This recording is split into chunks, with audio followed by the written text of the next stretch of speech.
Hello everyone, welcome to today's Sameeksha. This is the internal discussion of the Hindu, the content extraction for the mains. So today 23rd September, so what is the content that we have in the Hindu for our mains answer writing? This is just to make your mains answer writing quite possible or easy. We have come out with this session. So let's join into this. Let's go with the current affairs of today's Hindu, that is the Friday of 23rd September 2022. Now this is again the Vishakhapattanam edition that I have taken. Let's quickly go through what are the important things for mains here. 109 held in nationwide crackdown against PFI. Now the election NIA, National Investigative Agency, as well as Enforcement Directorate of India, they started arresting some people relating to the so-called PFI, that is Popular Front of India. Now what is this Popular Front of India? This is an organization.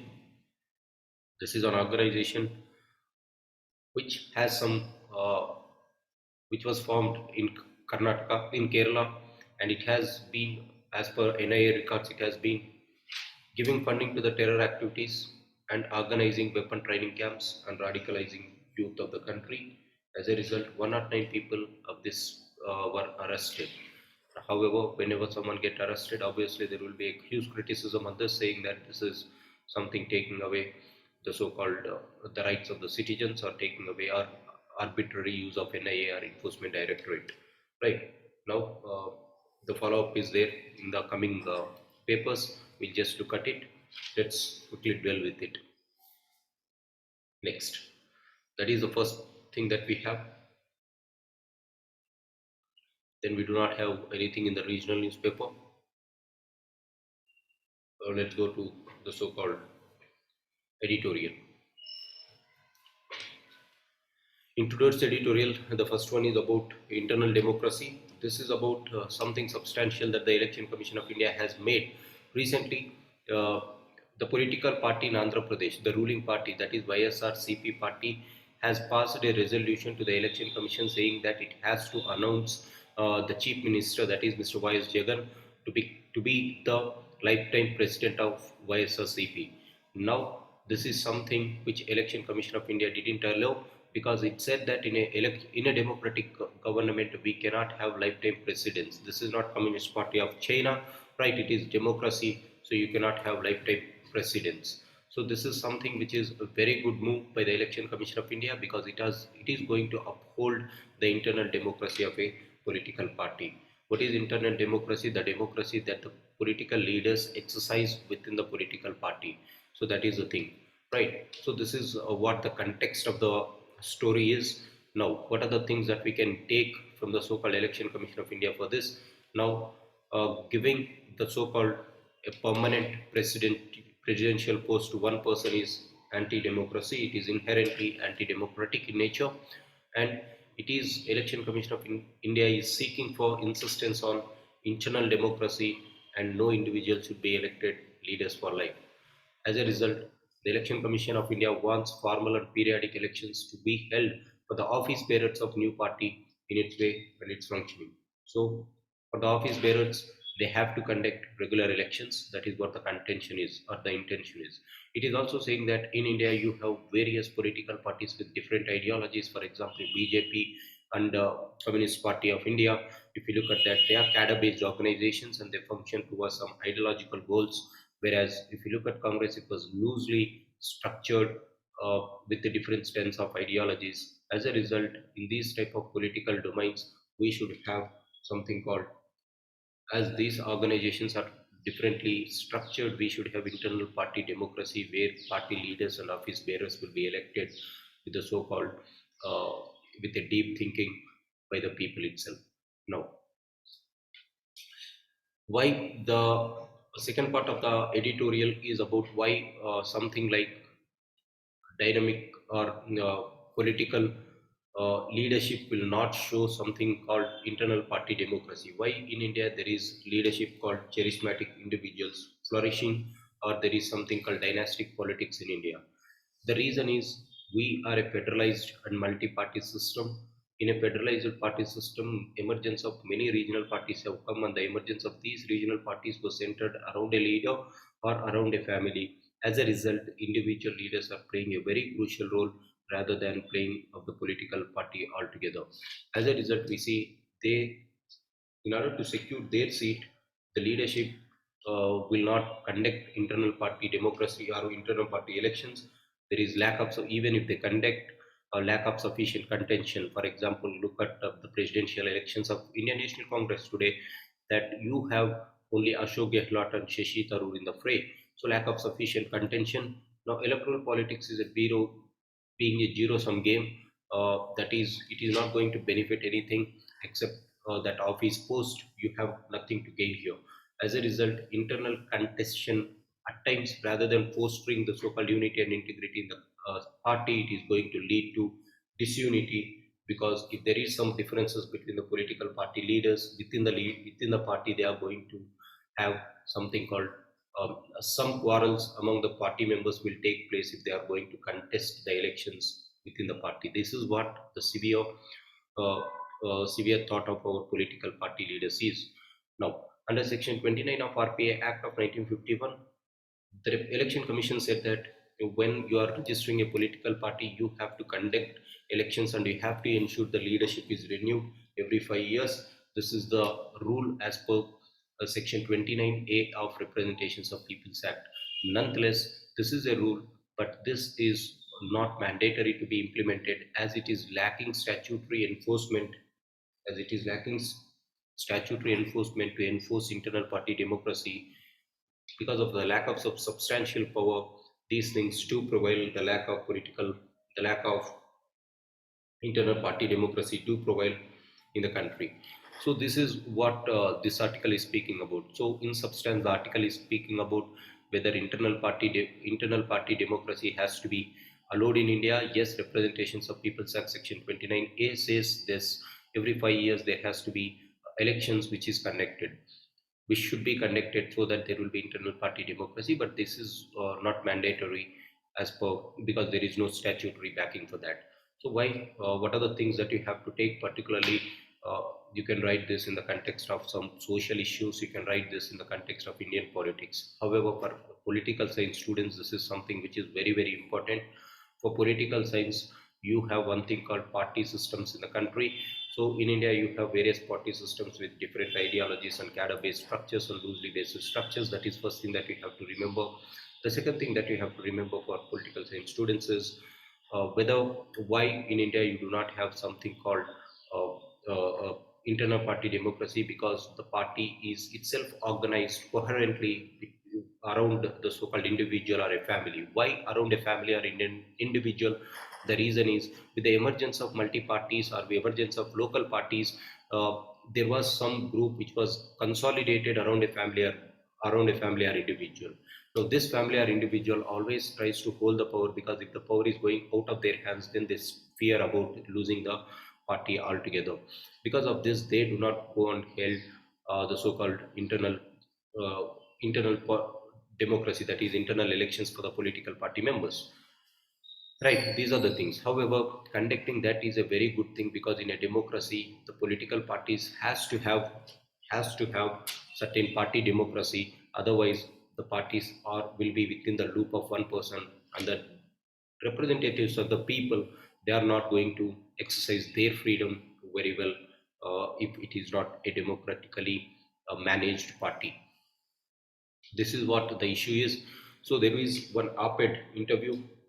This is in line with this. Should election commission insist on inner party elections? Again, this can be taken in the context of ISRCP party chief, or you can also take in the context of the so-called recently Indian National Congress allowed to contest the so-called for inner party democracy, that is called inner party presidential polls.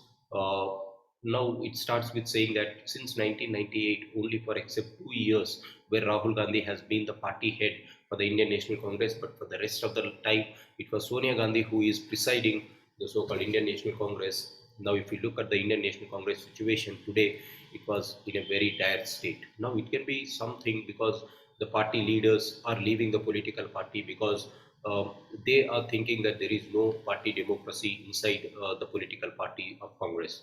Now, this says that whether it is very important. This article is, should election commission insist on inner party democracy, or is election commission restricted only to the so-called democracy for elections? Now, S.Y. Qureshi, he was the former chief election commissioner of India, followed by Rahul Verma, the chief analyst of election commissions, or the chief political analyst. Now, what they say is there any legal ground to Election Commission of India to insist on inner party democracy? Now, Section 29A Representations of People's Act do say that the political party should go for elections for every 5 years inside their party. Nonetheless, this is not substantial because this doesn't have any statutory backing. Only one time when T.N. Sheshan was the chief election commissioner, the political parties went for conducting this because T.N. Sheshan gave a regulatory order for the political parties saying that you have to go for inner party democracy, otherwise we are going to come after you. Fearing the so-called this man or respecting this man, many political parties went with conducting the so-called inner party elections, but that was only for a small period of time. But after that, many political parties are not showing that spine to have this thing. At the same time, Election Commission of India is not following that regularly, right? However, there is also one more thing that there is also one more thing that the Supreme Court in the various cases, the Supreme Court in the various cases, it has said that you can conduct inner party elections. As a result, as a result, this can be something which can be noted down.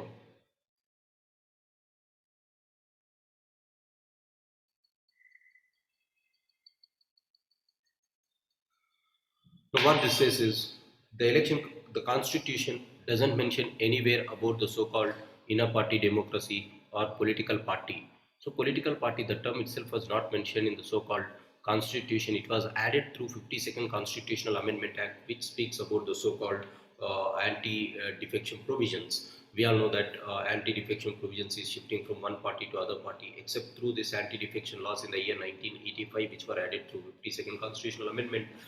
Only in that case, they have spoken about the so-called political party, but it didn't speak about the so-called party elections. However, the Supreme Courts or the courts have made a very clear stand that the courts have made an observation that nothing in Article 324 of the Constitution or Section 29A of Representations of People's Act tells us the Election Commission can actually regulate the structure, organize our elections party, which is why parties on the left or right have not been.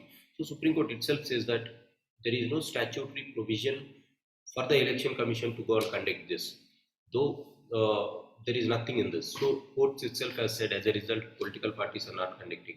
So if there is any legal sanction, there is no legal sanction. That is one thing why political parties are not conducting internal elections. The second question is if you are conducting internal party elections, won't it disturb the unity and integrity of the so-called the political party? Rather than uniting the bosses, won't it create quarrel among the bosses? So this is the question for which there are various versions. Yes, this is one of the most important thing which the few leaders were afraid to conduct the so-called uh, party elections within the political party. But if you look at the recent United Kingdoms or the way in which the president is elected in the US, both were from the same party. They contest for the candidate, they contest for the so-called presidential post, and then they become victorious. After becoming victorious, they manage these things. They manage their things. But in India, it is quite difficult to go ahead with these type of systems. As a result, uh, this is something genuine problem of the political parties also to go and conduct the so-called elections. Now, this article also speaks about whether state funding of elections can help a political party to be more accountable and democratic, for which the CEC, former CEC, says that this is not a wise thing to go for state funding because it is going to add the so-called burden on the budget. However, if you want to go for funding, you can give based on the output of the elections that they got, output of the election results, they can give state funding of elections. So if you leave this, the rest of the story is about yes, there is no legal provisions in the Constitution of India or in the so-called statutory books to implement in a party democracy. So these two is speaking about it. The next one is managing sports in India. Uh, It is a very spectacular thing to see that Indian sports, whether it is cricket, whether it is chess, whether it is hockey, or whether it is wrestling, Indians are performing beautifully well in national events. But however, the administrators are not learning the lessons from this. Now, what it says is we have a national sports code way back in 2010, but no government or no administrator is accepting it. Now, what is this related to? This is related to that there is huge political interference in the appointment of the so-called the administrative heads of national sports bodies. Now, when there is some political interference in the appointments, if there is no regular elections to the so-called sports body, then the international sports committees such as International Olympics Committee (IOC), they are not allowing Indians or Indian sportsmen to play at the international level. We are going to get de-recognized in the international level. For example, the best thing is FIFA, the Football Federation of International Football Federation has not allowed Indian football team to play in a match recently. Right? Why this has happened? This has happened because the Football Federation of India has not conducted the so-called elections to these bodies. As a result, this was taken as a wrong thing by the so-called international FIFA board. Now, as a result, we have been banned on that. So this is the thing. The players have returned empty-handed in the so-called Uzbekistan without playing even a match because FIFA had banned the All India Football Federation. Now, recently, we also had these things like Indian International Olympics Committee is insisting to go for Indian Olympics Association has to conduct regular elections, but these administrators are not conducting elections. Rather, there was some new political interference here. Now, what happens when we are not recognized by International Olympic Committee? You will not be allowed to play international games. That is the first thing. And the second thing is you'll not be able to get the funds from IOC. In either ways, it is going to harm India or Indian sports or fraternity, right? Why? What is the main reason for this messy affairs? The main reason is uh, all the sports bodies or majority of the sports bodies in India are not allowing or not accepting.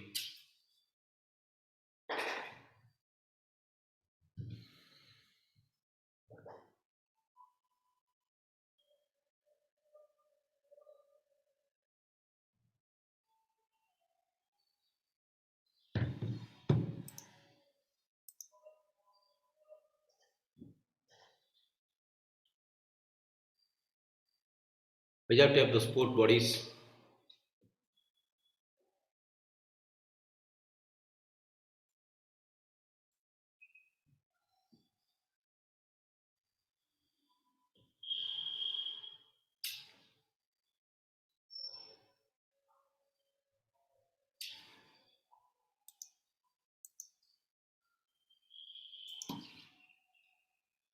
So what is the main issue here? Majority of the sports bodies in India are not accepting the national sports code which was introduced in the year 2011 in India. Why they are not accepting is they are still stuck to the so-called the posts. They wanted to continue to be the managers of the post. As a result, they are sticking to it. Nonetheless, this is something which is a very bad thing for a country where we are showing some positive results at this point of time. If these type of clashes are occurring in the sports bodies, then that is going to harm the sports fraternity of the country.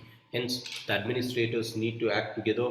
The incumbents who are holding the post should gracefully make a way for new administrators so that fresh elections are held and new people will come to the helm of affairs. So, what is the essence of this? One thing only, that is in the international, if you want to participate in international sports, then there has to be regular administration of the sports bodies without much interference with so-called political parties. This is the first thing that you have to remember. The second thing is, but the sports code, national sports code, which it defines that we have to conduct frequent elections or frequent change in the so-called office bearers of the sports body, that was not being done regularly. As a result, this thing is in news. You can just remember that. You can write this. The relevance of this is very poor. You can write that only in some essay writing, right? Apart from that, nothing much. A census is not about counting sheep. This article is about the lacking census of India. India should have conducted census way back in 2021 as a decadal exercise. Every decade, we are conducting the so-called census, but in the 2021, owing to the so-called COVID crisis, Indian government deferred conducting of census, and we are almost reaching the end of 2022. But there was no news about census in India, either from the Ministry of Home Affairs or either from the so-called Prime Minister's office about this census. Now, this is speaking about why census is important. What happens if you miss it? Now, we started the census in India way back in 1872. This is the first census that was held, and every year we have census held from 1881 to 2011. Despite diseases, despite world wars, despite partitions and other instances of turmoil, we never have we have never gave an excuse to conduct elections. But COVID-19 is something. Yes, this is a pandemic, but we have seen worst form of this way back, like diseases, world wars, partitions, and yet we went for census. So giving this lame excuse that because of COVID-19 we are not conducting the census is something which cannot test the times. At the same time, there are some countries like Republic of Congo, Democratic Republic of Congo, who has conducted the second census in the history of their year way back this year, which means in 2022 this has conducted. So when a country like Congo can conduct during the times of pandemic, why not India can conduct? Because Indians have conducted political rallies amidst the so-called second wave of COVID-19. So given the scenario itself, we have rallied our people for the political election campaigning, but conducting not conducting elections census is something which do not stand by any times. Now, why census are helpful? Census are going to demystify the myths that people had, or it is going to clear some prejudices. For example, in India now there is one thing which is circulating, that Muslim population is increasing. But if we look at census which collects about this population data, it is very sure that the population explosion is not happening, because Muslims reproductive rate is also coming down. So the prejudices that people has is going to be wiped out with this census. At the same time, we will come to know exactly how many people are located in which economic category, how many people are suffering from which type of ailments. So census conduct each and everything, census collect each and everything. As a result, it is going to be very important. However, the issues have been contentious over the years, because way back in 2014, the BJP government said that we are going to conduct national register of citizenship, where we will be identified genuine citizens. And now they said that we will be conducting census along with national population register. Before COVID-19, NPR was the thing, but this NPR has its own drawbacks, because we have seen national population registry of Assam where there were inclusion errors and exclusion errors. As a result, these type of exercises, if you are merging census with other forms of things, then that is going to make the things contentious. As a result, let us continue with the regular exercise that government of India used to carry on, that is called the census that it has.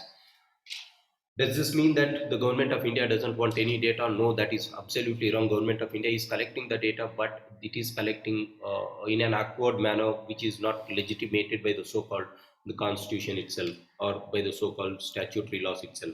Now, the government, if you look recently, the Ministry of Home Affairs has released the notification or rules for criminal procedure identification rules, where you are asked to get your measurements, or they can take your body measurements including your fingerprints, palm prints, footprints, your iris, or anything that they want. So this is not something that Indian government is not collecting the data, but they are collecting the data which is something substantially far above the so-called census data, and which is compromising the privacy, by the way.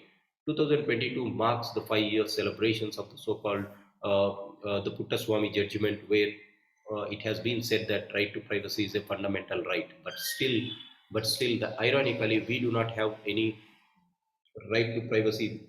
Supreme Court said that it is right to privacy is there, but we do not have any data protection laws. This is first problem here. And since as a result, you should conduct census, so that it is going to be whenever you are going to conduct census, it is like going and meeting the people and getting their voice to be heard in the first instance. So that is what it is saying. And if you look at some statistical data of the so-called uh, your prelims. So first census in India was conducted way back in 1871. It was followed by caste census. The caste census for in India was conducted. The last caste census in India was conducted in 1931. In 2011, Government of India has conducted socio-economic caste census, but the caste data was not revealed public. So this is what the things are. So what is the summary of this? The summary of this is simple. Whether census are important or not, census are important. It is going to demystify the myths or prejudices. The second thing is it is going to connect the government to the so-called people. The third thing is it is going to know how far people are situated in which economical status and which economical categories. That is going to give you substantial data so that the government of India can take actions. Now, government of India giving cheap or lame excuses that COVID 2021 is the reason for not conducting elections would not have substantial standard. It will not stand the times. Right, these are the things, and it should not mix census with some contentious issues like NRC or National Register of Citizenship. It is going to make the things or matters worse. However, Government of India, though it is collecting data by using its powers, this is something which could not be accepted to the larger extent, because this is something we do not have data protection laws in the country still. They have to be implemented very fast. This is the message here. We have already discussed this. So these are the three editorials. Now let's go back to the first article. PFI, a group that has been in the crosshairs of security and intel agencies since 2010. So this is about the first editorial or the first front page article. So the organization of PFI rose to the so-called Popular Front of India. It rose to notoriety in 2010. It has chopped off the hands of a professor in Kerala who has set a question paper where he has given some questions regarding Prophet Muhammad. Right. So PFI is known for that, and the intelligence agency has got a clear information that they are doing anti-Indian operations. They are terrorist funding. They are giving radical support, or they are radicalizing the youth. Given in this context, they are arresting these people. So yesterday the arrest was conducted.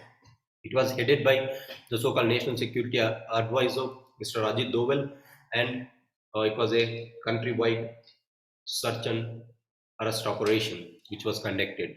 So what these people say is, PFI says that we are in neo-socialist movements which strive for the empowerment of marginalized sections of India. So this is a neo-social movement they claim, but this is not a neo-socialist claim, because as per the reports, there is in the garb of neo-liberal and secular mass-based organization, they sister some lies.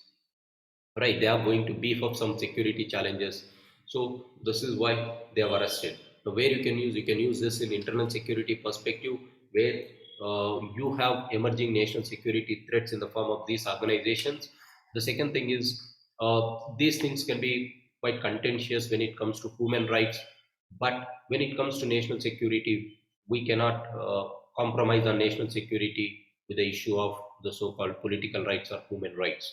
So that is the thing that we have to remember.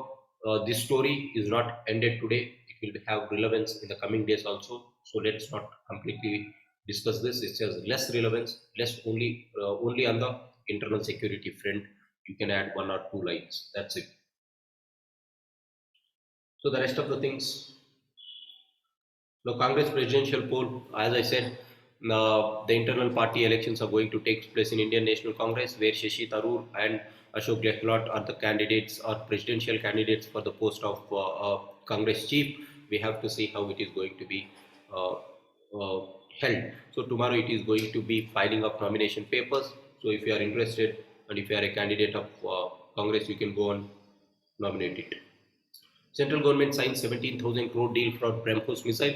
Now, just BrahMos is a supersonic missile, surface-to-surface missile, and it is a cruise missile. Remember these three: supersonic, cruise missile, surface-to-surface, supersonic, cruise missiles. That's it. Nothing. Next. The National Cadet Corps on United Nations Environmental Program has signed an MOU to tackle the rising pollution. Indian government has started under NCC Puneet Sagar Abhiyan, where they are cleaning the so-called the rivers and beaches, and they wanted to make them plastic free. Right, plastic pollution is increasing along the so-called marine environment. Now they wanted to clean it. As a result, NCC entered into a deal called with UNEP. That is the thing that you can remember here. Next.